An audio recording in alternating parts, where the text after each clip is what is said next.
I want to do is just do a quick overview of where we're at, and then James, if you're up for sharing it, you could just share what you've done as a way to inform what we do here today. Sounds good. Cool. So let me go ahead and share my screen. And because my screen is up here, I'm going to turn off my video so you're not looking at my chin. Right. Cool. So let me blow up the font just a little bit. Yeah, hopefully that's pretty readable. Good. So what we had working last time was this. And you'll notice this is actually not exactly what we had working last time.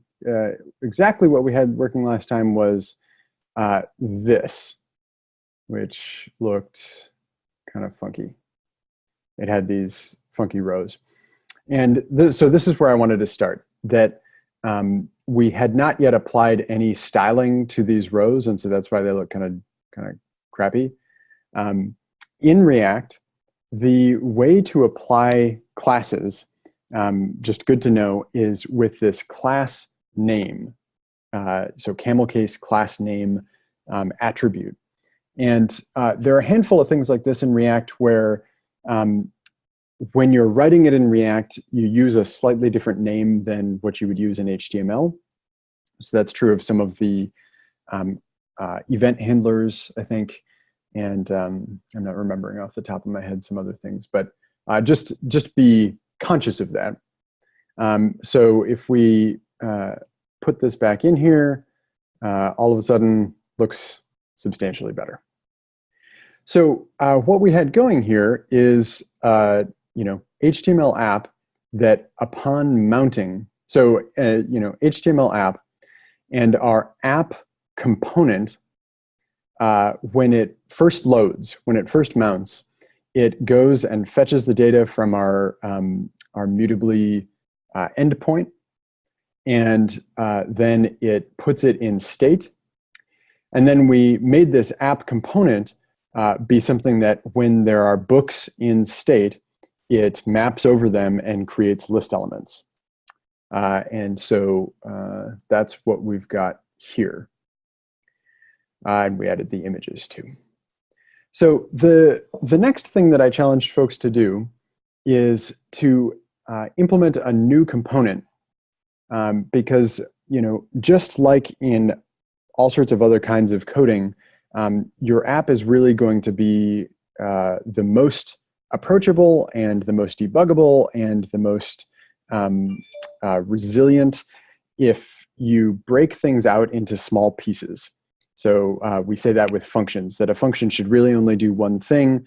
And similarly, it's similarly true with components in React. Sometimes you'll have a parent component, or sort of like a logic component where a lot of the logic is happening. And so there are a number of things might be happening, but then you'll usually have that passing props to much dumber presentational components. So that's a pattern that you may see. And so in this case, the editable row component is going to be much more like a presentational component. It's going to just take some data in and show it, and it has this very basic functionality of either being editable or not. So that should get us up to speed where we are. James, would you like to go ahead and share your screen and show us what you worked on? All right. So I'll stop sharing here. Okay.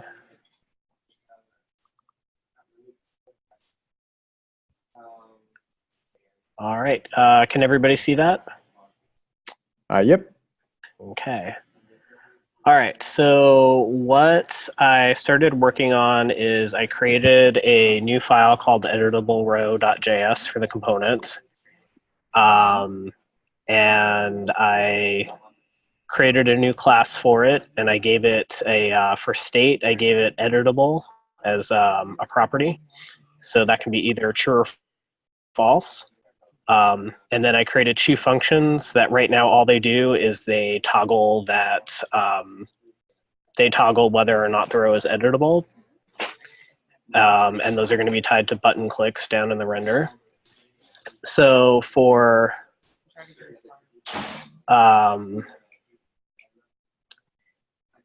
the return, basically, I'm just passing in editable as from this.state. And then if the row is not editable, I'm rendering a button, basically an edit button that's tied to the click handler. And if it is editable, I'm passing in a save button.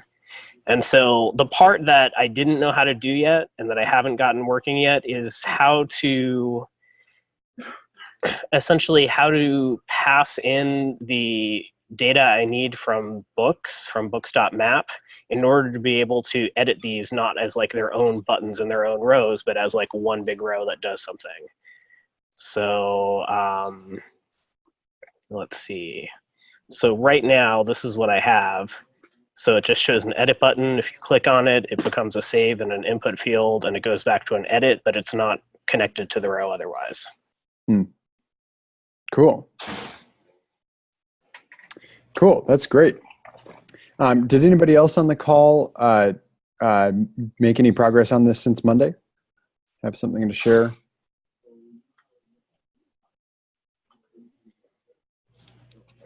Going once, going twice. Cool. So yeah, so James, what you're sharing is perfect, and that'll be a good jumping off point for us. So why don't I share my screen again, and we can live code this together. Cool. Let me go in and stop sharing. Here we go. Okay. Cool. So yeah, so the thing that I said on Monday that I think is a really useful way to think about and to figure out what to do in a React component is to answer two questions. One is, what state does my app need or have? And when does it change? And so we can start working on this editable row component by doing just what James did, which is the first piece of state that we know that we will have here is whether or not the row is editable. So constructor takes in props, call is super, and oh, I love the linting errors. Useless constructor. So the this.state will set the initial value, just like James did, editable, to be false. Because again, if you think about this component, it's going to have, at least with respect to this, one of two states. You're either going to be able to edit it, or you're going to just be viewing it and be able to click a button to edit it. And so that's what we mean by state in this case. And so to build that out, let's make a render function. And so in here, I'm going to keep this pretty simple, but let's render it in a div return. Got to return this. Let's render it in a div,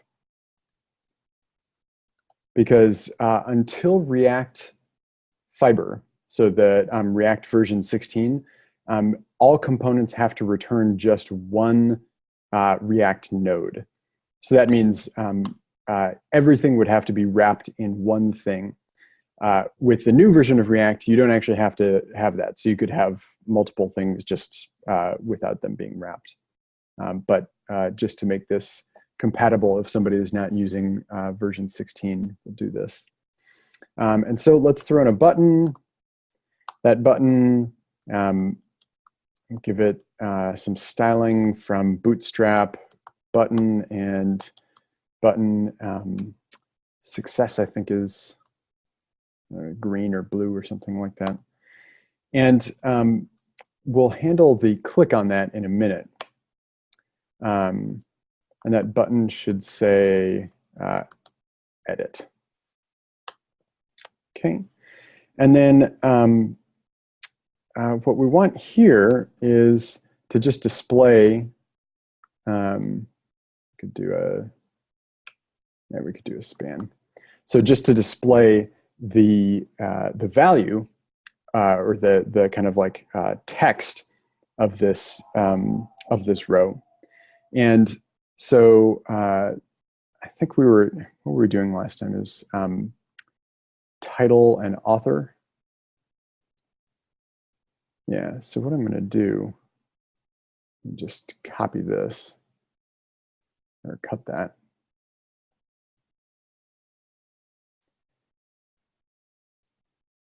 So I'm going to put this in a span. And let's see.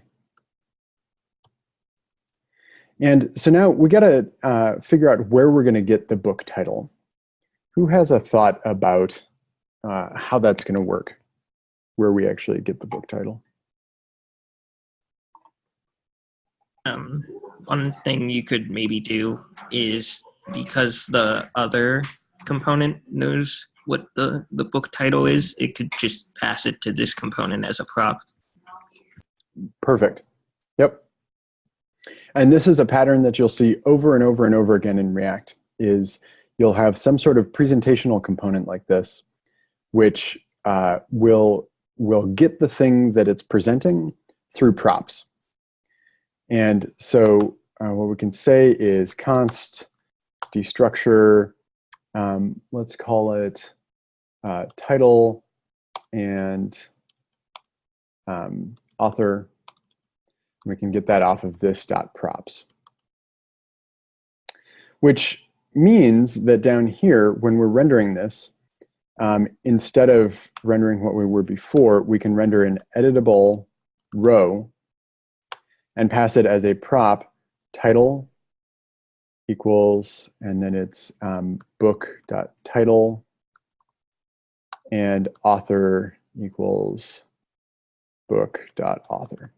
Is this making sense to folks? Yes, that was the piece I was missing. Yep. Yeah, and we're actually going to end up passing more stuff through props, which we'll see in a minute.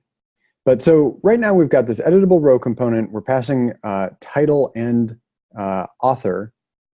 And then when we come over here, we are destructuring those from props.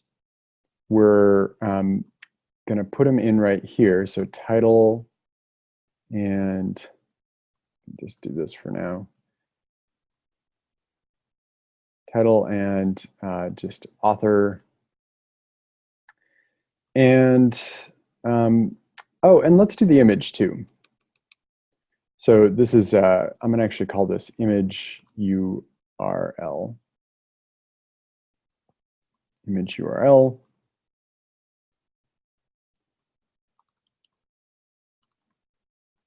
And this is just book.image, I think. So let's see what we've got. We're not actually using this state yet. But yeah, let's see if this renders what it looks like. Cool. So now we have these rows, and instead of the rows being constructed in this massive app component, we're breaking out this editable row and passing it the values that we want to give it. And so those are being displayed because they've been passed down as props. Cool. So what next? So let's handle the state thing, and then we can decide when it's going to change. So what we want to do is, if the state is editable, we want to display something else. Otherwise, we want to display this. And so, there are a handful of ways to do this. I don't love ternaries in general, as some of the folks in practice phase know. but it turns out this syntax is pretty useful in a React render function. So we can do a ternary on this .state.editable. And actually, I'm going to go ahead and destructure that up here. Const editable equals this .state. So this is just editable. So if editable is true, then I'm going to open some parentheses here. We'll do something. Otherwise, and again, this is that JavaScript ternary syntax, we'll do something else. So if it's not editable, we want to render this. If it is editable, what do we want to render? Let's render a button. And this class name will be button and what is it? Button. Try button primary. And this will say save, because that's the action that you'll take in that case, not bug. Button. And then we want to render something here that can allow us to input. So why don't we render an input field? And the value, so we'll come back to the value in a minute, but for right now, let's set it to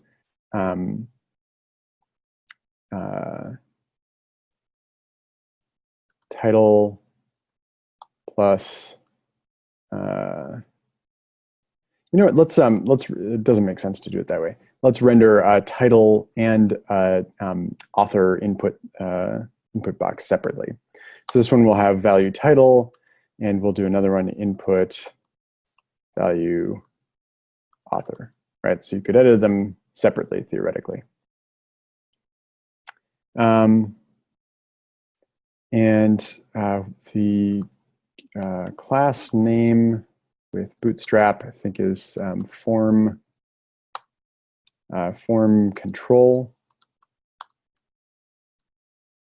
Do that here too.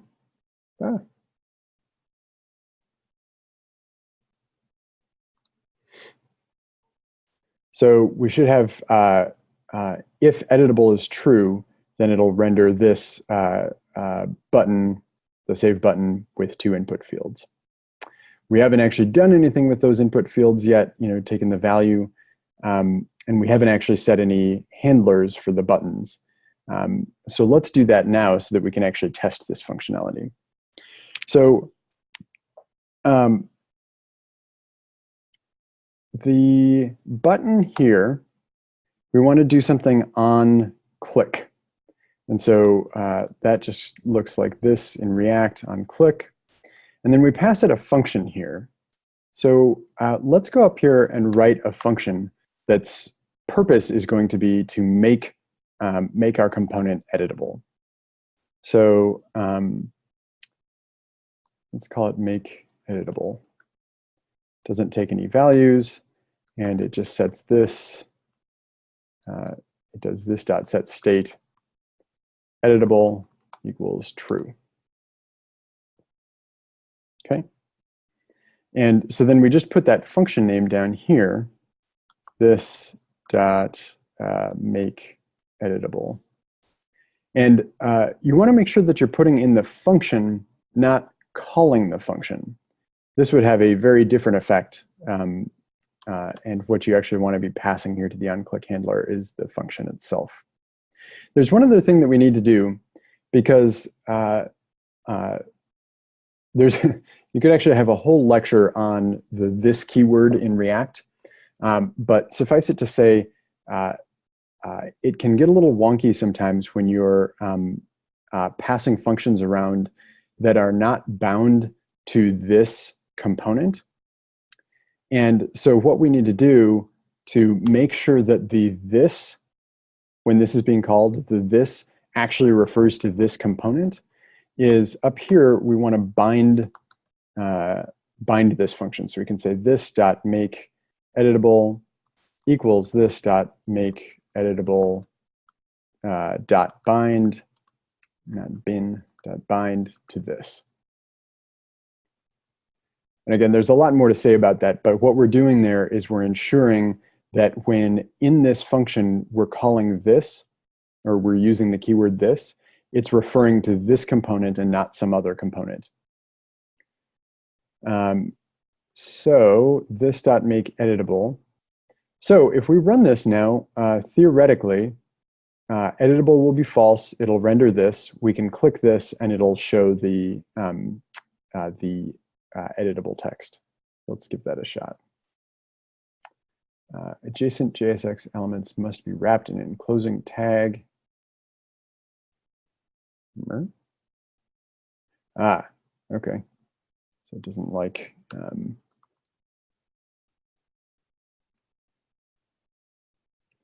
do this.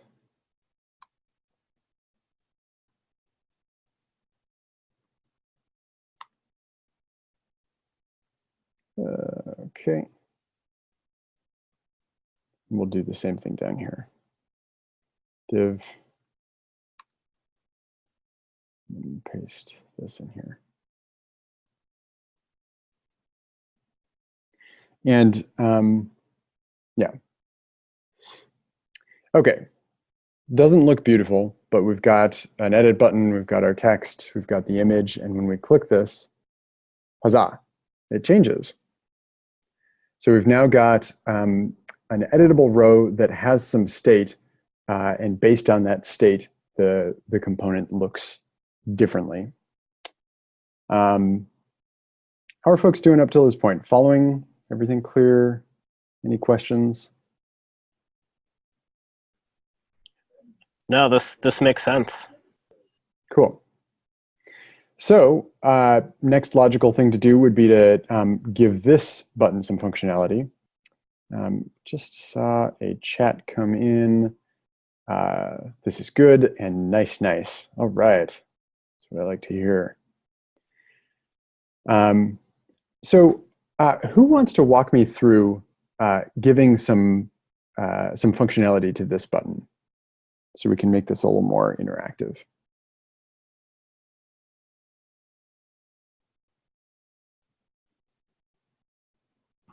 I can give it a shot if nobody else wants to. Go for it. So I guess the first thing we want to do to the save button is make it so that when you click it, you can get back to the edit form. Okay. So we could give it an on-click, and then we could do it in two ways. We could either change make editable to just toggle the state, or we could make a new method. Mm-hmm. Which one would you prefer? I would prefer just to make editable toggle the state. Okay. So we can put in this dot whatever it's going to be. We may actually change this name. So what do you want to do to this function? I would put either an if statement or a ternary that just it gets this dot state dot editable, and if it's so if it's true, then it sets the state to be false. Otherwise, it sets the state to be true. Okay. This dot sets. So if it's true, we set it to false, and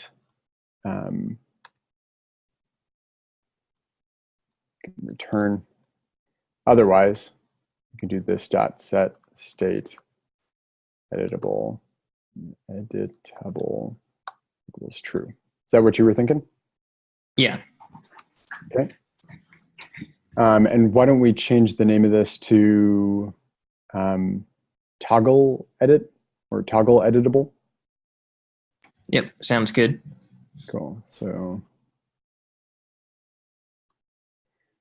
toggle editable. It's probably a better name for that, but that'll do. And then what?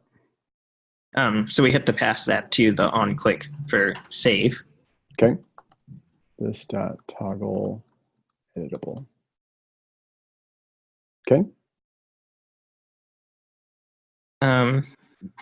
the next thing we would have to do is to make the forms, the input forms themselves, actually editable. Mm-hmm. Um, Which they may be. I think they may be because they're just these inputs. Let's check out the page. So refreshes. We click edit, save, edit, save. Cool, that's working. And these, aha, I'm hitting backspace here and nothing's happening. Who has an idea of why that is? That even though these are form fields, and I can select things and whatever, when I hit backspace, nothing happens. Because the value is constantly on the title. Say it again. Because the value doesn't change, won't change. Because that, never mind. No, I think you're onto something. Anybody else want to take a hack at it? Why is it that when I hit backspace, nothing is changing here? This is one of those parts of React that when you get this, you start to see how React is really working. I think Doug was right, because when we render the component, we're declaring that its value is around the world in 80 days, or the author, or whatever the value is. Mm-hmm. And so that's constantly being set as the value. Exactly. Yep. And every time this component renders, say we hit backspace and React decides to re-render this component, it calls this render function, and you're telling this input that its value is still title. So it's always going to be title, no matter what you do to that form field. Every time React re-renders something about the DOM, this is going to be title, this is going to be author. So, Patrick, you want to keep going, or somebody want to take over what to do about that? I just wanted to interject in terms of that. I'd set it up so placeholder was equal to that value, and I didn't have that issue, so that might be a way to fix that. Okay. So we definitely could do that. And there's something more to do to actually make the field editable, typable. Or I should say, to make the field usable for us.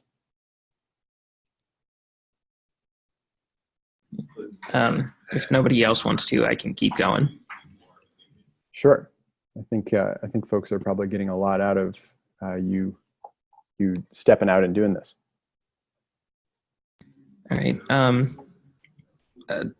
I know one way that you can do this is to keep track of the state of input fields, and whenever a user types something into the input, you can update the state and then set that state to be the value of the form, so that it's constantly changing as the user makes changes. Bingo. Yeah, right on, Patrick. So we asked this question, where did I write it? What state does my app need or have, and when does it change? And we can ask that about the app, and we can ask that about the component specifically. What state does this component have? We don't always think of this as being state when we're kind of outside of the React world. But if you think about it, the text that's entered into a text box represents the state of your app. Whether you've written A or AB or ABC or ABCD, all of those are different states that your page is in. And specifically that input element, it's a different state for that input element. And so what we're saying is, instead of passing this some value here directly, let's track it in state and then go from there. So we've got editable as one bit of state that this component has, but let's give it, what is it, title and author. And title, just like we have down here, we can get that from this.props.title. And here we can get this from this.props.author. So we're setting the initial value in state to be what's passed in. So what next? Patrick, you want to keep going? Yeah, I'm sure. So first we have to move title and author from on line 43 into the second const on line 44 so that it's pulling those from the state and not the props. Great.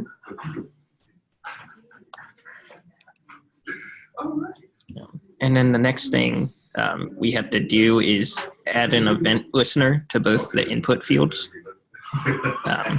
And it can be on change. Okay, on change. So we'll have an event listener here too. Okay. And then we can actually write the on change method. So. And what do you want to call it? Maybe user input. I'm not 100% sure. I'm not the best at naming things. Mm-hmm. Yeah, we could call it user input. One kind of common way to do this is to call it handle change, or we could call it handle input. And so if we did that, so this this can take an event, and we'll call that E. And so what do you want to do here? The first thing we want to do is check which form that the user is actually trying to edit. Mm-hmm. So we would have to get the the event.target.name into a variable. And I guess we'd have to give both the inputs a separate name so that we can target the specific ones. So name equals title, and name equals author, like that? Yeah, that's good. And then we can declare a variable like const name equals e.target.name. Yeah, so we won't have to destructure that. Okay, and just for kicks, let's console log this to make sure we're getting the right thing. Mm-hmm. Oh yeah, we didn't pass anything in there, so we can pass in this function, this dot handle input, this dot handle input. I'm not sure you bound handle input. Correct. Yep. So this dot handle input equals this dot handle input dot bind this. Cool. Let's try that.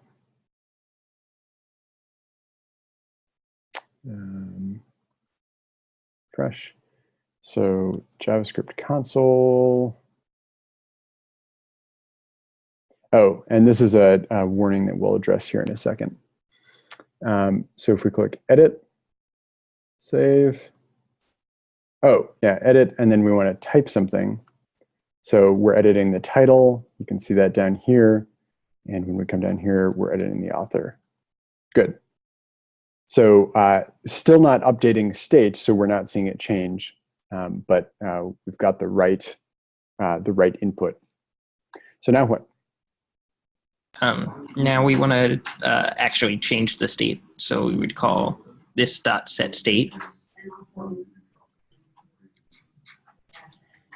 And then we pass it the name so that we can change the correct value of state that we want.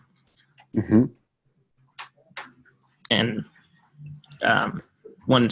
if you're typing in title, it will update the state of title. And if you're typing in author, it'll update the state of author. And then you just want to pass it the event target's value. Mm-hmm. So what would you put here? Because if we put name, that's going to actually set a key called name.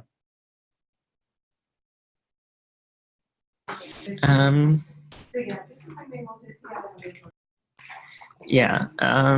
Could you put it in brackets? Like this? Curly brackets. I don't. Like this?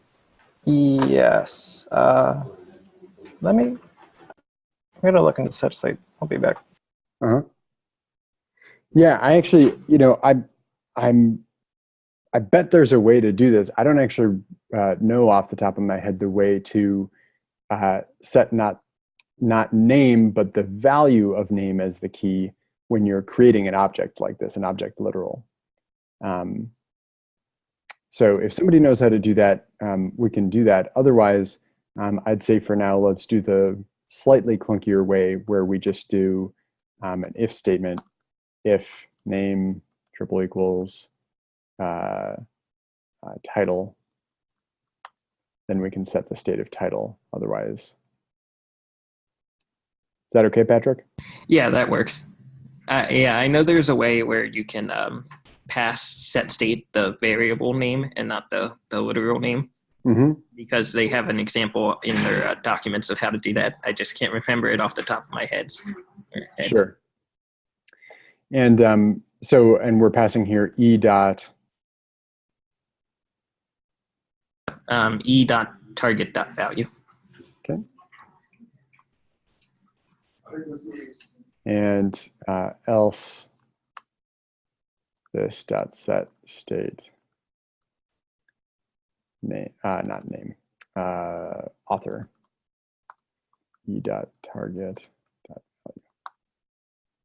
So that'll get us there. And yeah, I'd love if somebody does find how to do that. I looked into the docs, Mm-hmm. and I posted some code into the chat that may help. So you can pass it. You can also optionally pass set state to options or two properties, arguments, whatever. The first would be the state that you're calling, and then the second would be what you want to change it to, I think. So you would say this dot set state, pass it name, and then what is it? The target value, name and comment, yeah, and then the target value, yeah, and then have it be a function. Sorry.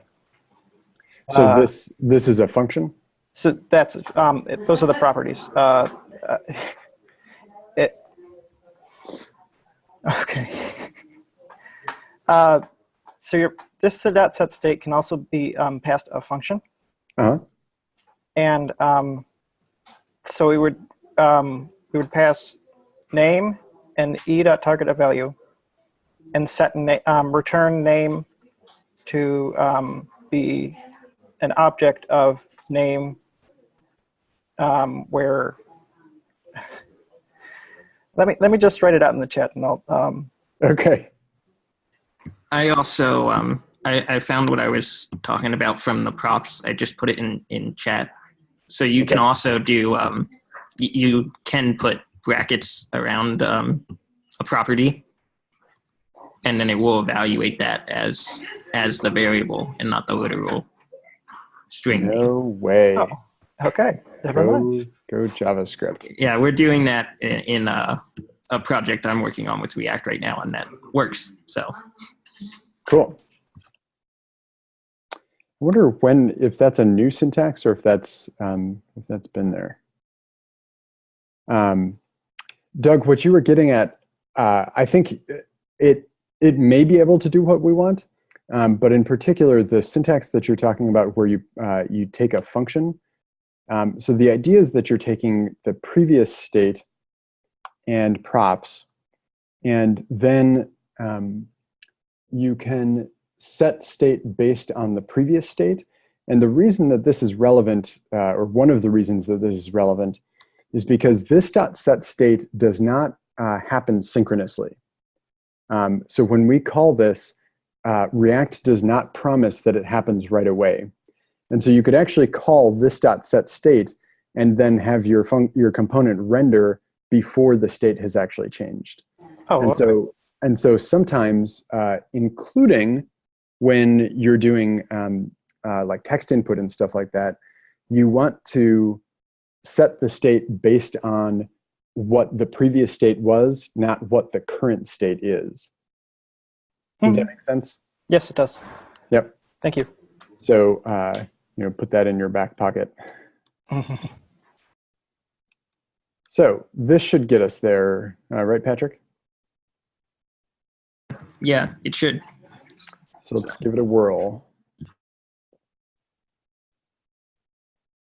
Okay, so we hit edit, and then we add some text. Yay! Jules Verne. Cool. So that works. So now we've got stateful input fields, which is pretty rad. So Patrick, we can pick up in just a second, or again, if somebody else wants to jump in. But I want to address this. I don't know if folks can see. Does this work when, wait a minute. Do folks see my screen zooming in, or is that just me? That's probably just me. Okay. But what it says here is each child in an array or iterator should have a unique key prop. And this error is coming up because here we've rendered 1, 2, 3, 4, 5, 6, 7-ish.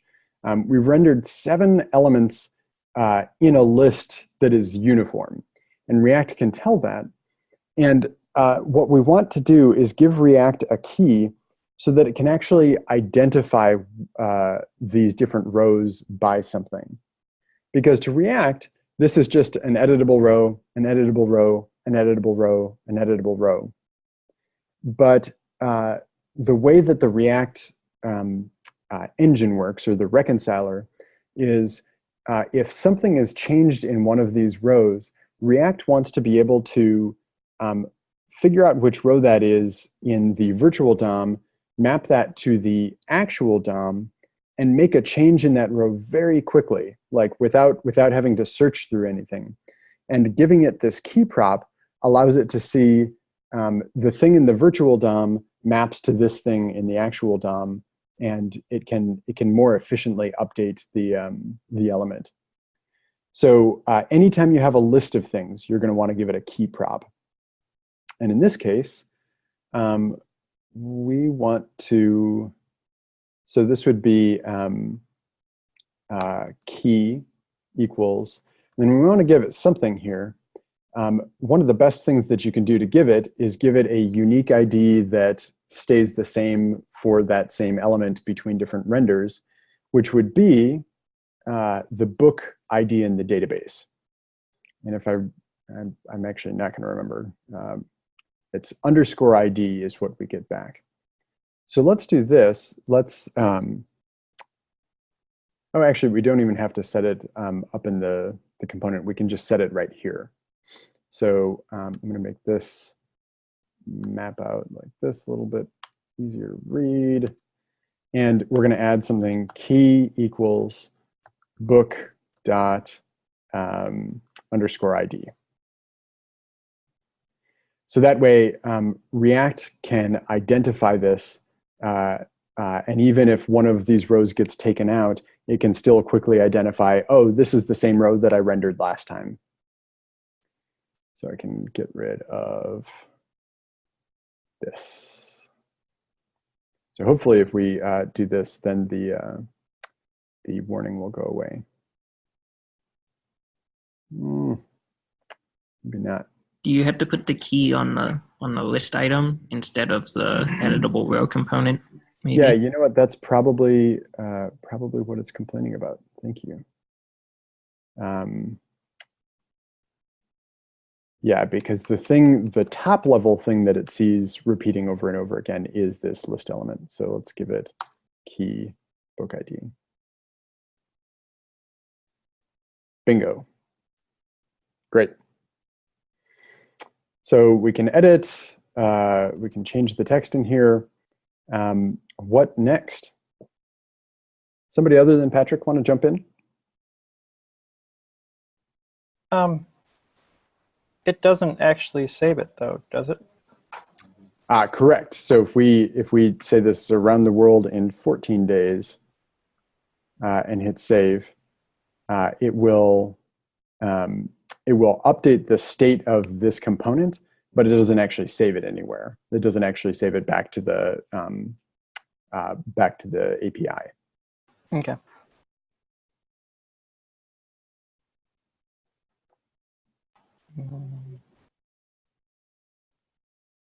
So Doug or Sally, Fode, Danny, Phil, Celeste, Hannah, Jack, anybody want to step into the hot seat?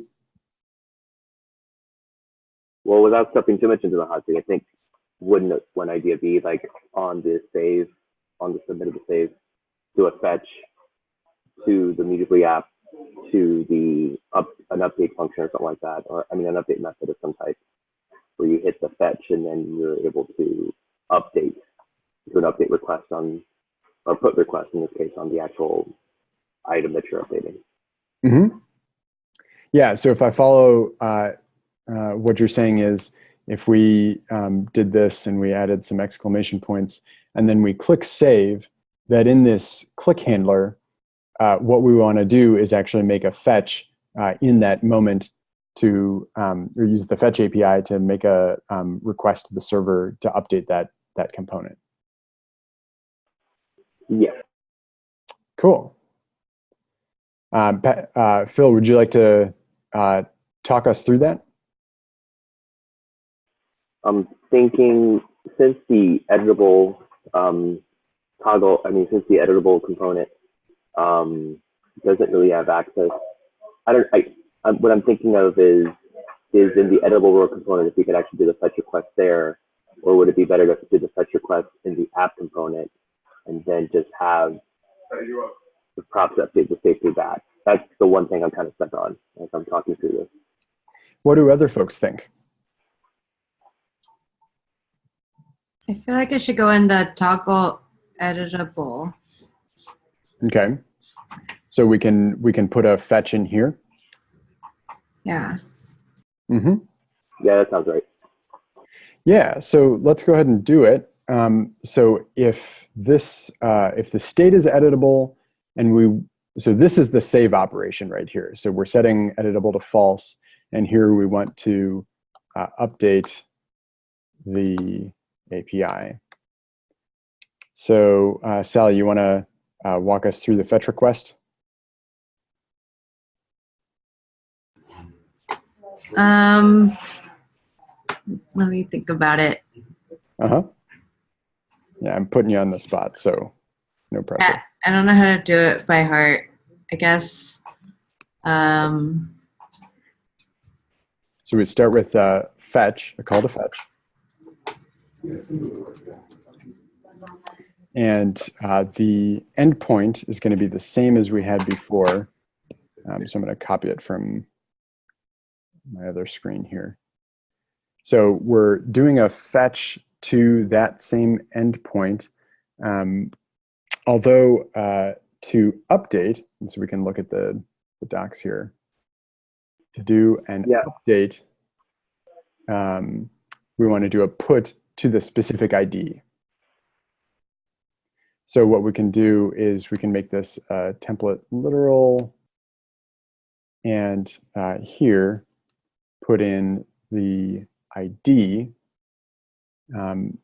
and I don't know if we're getting the ID yet through props. We used it for the key, but let's pass that down to editable row so that editable row gets I'm going to call it element ID because I'm not sure if ID would conflict with the normal HTML ID. So book dot underscore ID. Is this sounding right, Sally? I think maybe work with someone else on this one because I don't. I use Axios. I've been using Axios, and I am also not even that experienced with that. Mm-hmm. So, quick question, Justin. Couldn't you call the element ID book ID too, or is that already being used somewhere else? Say it again. Call it what? The element ID attribute that you put in the down in the render. Couldn't you call that book ID, or is that? I'm sorry if I lost where if you're using it anywhere else. So like just rename this to book ID? Yeah, something more explicit, I guess, specific to book. I just felt like element ID is, yeah. Yep, that would work. And down the road, we may find that this editable row component is pretty handy and we want to reuse it in different contexts. And so if we were gonna go from books to Pokemon, what we might want to do at that point is refactor this so that instead of book ID, it really was something generic like element ID, so that and we could take out title and author and just replace it with an array value, and the value is just an array of inputs or something like that, just to generalize it. But in this moment, book ID makes just as much sense as anything else. Because we're coming towards the end, if somebody wants to talk me through this, I'm happy to do that. Otherwise, I can just walk us through it. That book ID we're going to get off of this dot props, like we just passed in. Mm-hmm. And then we're going to put it here, book ID, so that we're making a fetch request to that specific instance. And then we pass a configuration object to fetch. And the configuration object, as I look at my notes. Could you use the same configuration object that or similar that you have already in the, because you're using fetch in the app component, right? Or am I wrong about that? We are. Yeah, right here we're doing it, except because it's a simple get request. There's okay, got it. Yeah, so you're gonna have to set the method to put in that case. Mm-hmm. Yeah, method put. And then we need to give it a body. So the body is going to be something. And that body, according to the API, needs to be JSON. So we can also do headers and set the content type. Type application JSON. Yes. Application JSON. So then in this body, we need to give it some JSON. And so what we can do is JSON stringify and then pass it a value. And in this case, we're going to pass it, what is it? Are we going to pass it the new value after the handle input? Say it again, the new value. Like the value that's in the handle input, right? Because I'm just saying that I'm thinking of the title and the author that you input in, right? Isn't that the value that's going to go into the body? Mm-hmm. Yeah, and so we could get that by somehow using this handle input function, but the more direct way is we can just get this directly from state. That's right. So title we can set from this dot state dot title, and author we can set from this dot state dot author. So that should be a legit fetch request. And then I don't actually remember what this returns, but we can just console log it. So now we've got this, toggle editable function. And as we're starting to put this in here, we might actually consider refactoring this to something more descriptive of like update the API.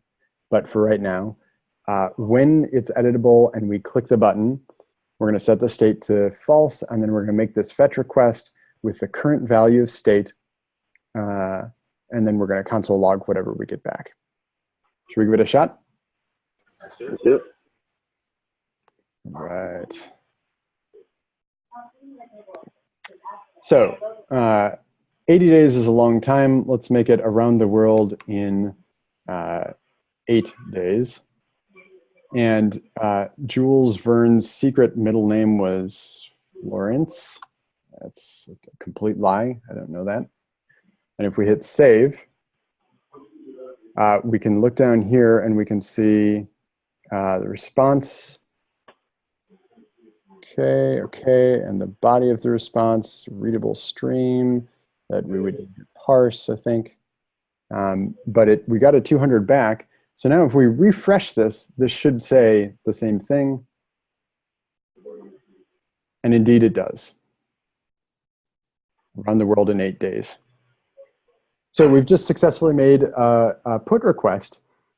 Does anybody notice the one bug in what we've got right now? You just lost the image. We just lost the image. And who knows why that is? Because you only set the title and the author. Mm-hmm. Yep. Yeah, this is the idempotency issue with HTTP methods that when you're making a put request, you have to give it all of the fields that you want your data type to have. So we want to pass image, and that's going to be this .props.image URL. And so if we do that, and then we update the 4-hour work week to the 2-hour work week, Tim Ferriss ++, and hit save. And now if we refresh just to double check, hopefully that image is still there. Yes, it is. Would the ID be missing too?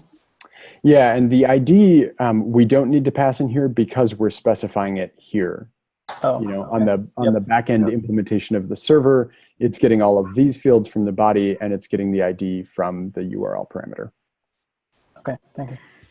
So cool, we've got an editable row that can make an update. And for your consideration, so I'll post this updated code and you can tinker around with it. For your consideration, one pattern that I would suggest refactoring this with is to keep all of the logic in the higher component. That it's perfectly legal to put a fetch in this component, but that means that this component needs to know something about Mutably herokuapp.com/books/something. And ideally, this editable row component is going to be kind of as dumb as possible. It has like as little going on in it as possible, except for being an editable row. And so my challenge to you is refactor this so that this fetch can actually be written and handled in the app component, this app component here. And then, of course, bonus after that would be adding a delete button and all of that. Has this been useful? Very. Yes. Yeah, this is great. Cool. Well, let's give a round of applause to Patrick and Sally and Phil and folks who chimed in. Yeah. It always takes a little bit of courage to step into the hot seat and do that. So I appreciate that. I'll post this soon, and have a good rest of your day. Thank you. Thank you. Thanks, you too.